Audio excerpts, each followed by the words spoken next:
Erkidego guztietatik etorri dira eta 6 zutabe ezberdinetan goizetik Madrilen sartzen hasi dira. Gu haiekin egon gara eta euren aldarrikapenak kontatu dizkigute.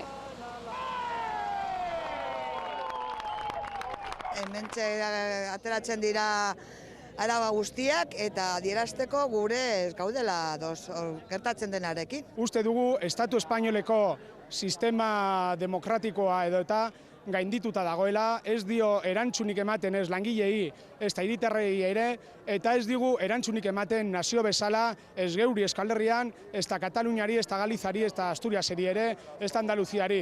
Horretarako etorri gara, sistema aldatzea nahi dugu. Eguna argitu orduko ehunka euskaldunek autobusa hartu dute. Bilbo, Gasteiz, Donostia eta Iruñetik abiatu dira, helmuga Madril. Ezin izan ziren duela aste batzuk oinez abiatu, baina ez dute hutsik egina izan, eta Madrilera abiatu dira goizean duintasunaren martxaren azken txanpan parte hartzera. Ozen esan denon artean, ze baldintzen ditugu gure gizarterako, eta aldaketa behar ditugu, ez?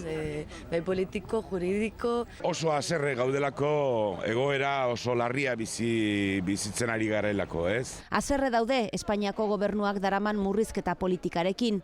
Pertsonen ondoan jarri beharrean finantza erakundeak babesten dituelako. Zerbitzu sozialen murrizketa guztiak eta abar. Murrizketa giza eskubidetan, osasunean, hezkuntzan, haserre dira eta Rajoyren dimisioa eskatuko dute.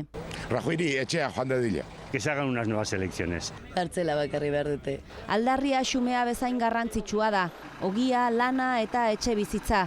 Madrilen diraia da, aski da, ozen esateko.